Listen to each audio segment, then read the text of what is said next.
about to share with you 5 areas of what I picked up for myself.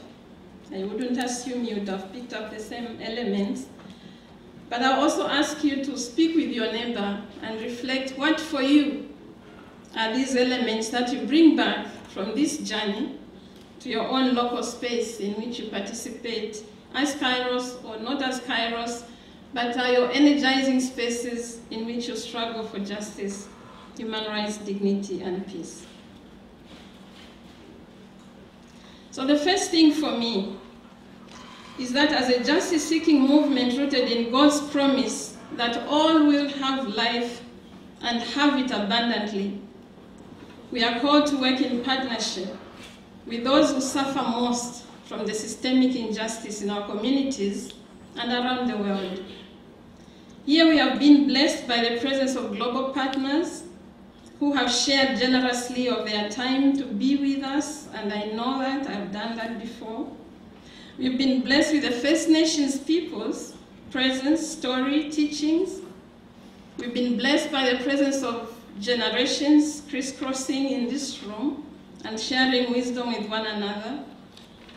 We have listened to experiences of resistance to the point of giving life itself. We've been enriched by the wisdom, experience, and lived experiences of brothers and sisters who live faithfully resisting empire. We have also lamented our own complicity. We have heard the challenge that we should do more and that we can do more. There's great potential for transformation when we work together on common goals for systemic justice. It is the shared knowledge, the experiences, the challenges, the sharing of resources, inclusivity that adds value to what we do. We also discover our own relevance to the struggle for justice in the connectedness of the issues that impact our lives. Among the Bantu people of Southern Africa, from where I come, we speak about the teachings of Ubuntu. I am because we are. God's creation yearns for right relations among us as people and with the earth. We can realize this only if we build relations, right relations, work in partnership with one another, working in partnerships that enables and globalizes the struggle locally and internationally. We get to hear how our quest for wealth in this country, creation of wealth through Canadian companies, because we are quick to say, oh, but not me, I don't wear diamonds, or I don't do this, I don't do that. But through Canadian companies, it's death for others. It's war and conflict. It's violation of human rights. It's ecological destruction in the Philippines, in Colombia, in Tanzania, in Nigeria, in the Democratic Republic of Congo, and many more places. If we just look hard enough, it's happening here as well. But we must come to this with a post-colonial analysis that will inform a post-colonial response, and that will inform a decolonized solidarity with these questions and issues. I'm taking that one thing away.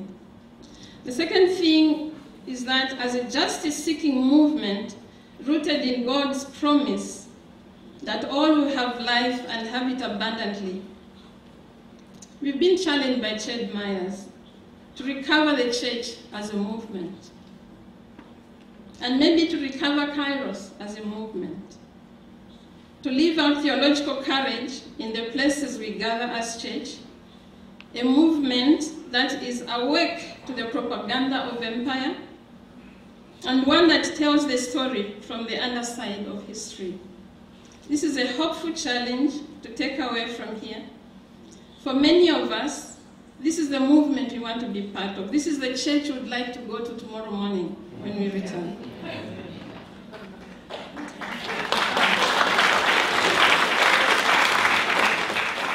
The question is, how do we bring this church about? And I think it's upon us to be bold in speaking about the church we should be part of. We spend a lot of time in my own denomination on programs and resources. There are many United Church people in this room. Emerging Spirit, if you love it, you love it. If you don't like it, you don't like it. With the hope that this will bring about renewal. We have affirmed Aboriginal ministries, we've affirmed being an intercultural church. We are working on new partnerships, new partnership principles, and we are finding ways to encourage the whole church in partnership. We wait on a journey to see the impacts and results of this. On the other hand, we are still locked into institutional stuff that stifles the energy out of becoming that church, that movement of resistance and discipleship we've heard spoken about here today. I can relate to that in my own unit.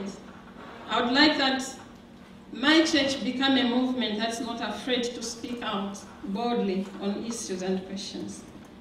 I would like my church to be one that doesn't hesitate to condemn the Canadian mining companies because we invest our pensions in there, and for fiduciary reasons we cannot speak against that. I go from here with the courage to hope that participation in Kairos as a movement would work toward the transformation of my church. I hope you can go away with that as well. Thirdly, as a just-seeking movement rooted in God's promise that all will have life and have it abundantly, we are challenged to engage the principalities of power, to call into question structures of power, ideologies, and lies that are fed to us to keep us captive and enslaved to the system, to call into question our own power and complicity in the systemic injustice here and around the world, the violation of human rights, what was called, from Martin Luther King, the tripod of poverty, militarization, and racism. Calls us to public and prophetic witness against injustice that pushes the edge of making the comfortable uncomfortable. And my experience of working in my denomination doing education for justice, I'm always aware, and I've shared this with colleagues about, oh, Omega, we know you can speak boldly, but I'm always aware that sometimes you don't have the right to make the comfortable uncomfortable. This is the right to privilege and power that we enjoy in a racist system. So when partners come and speak with us about their struggles, oh, that's too hard for us to consume, oh, that's paralyzing. What should we do to help your people? It's no longer what should we do to change the system as we know it. It becomes my issue, my people's issue.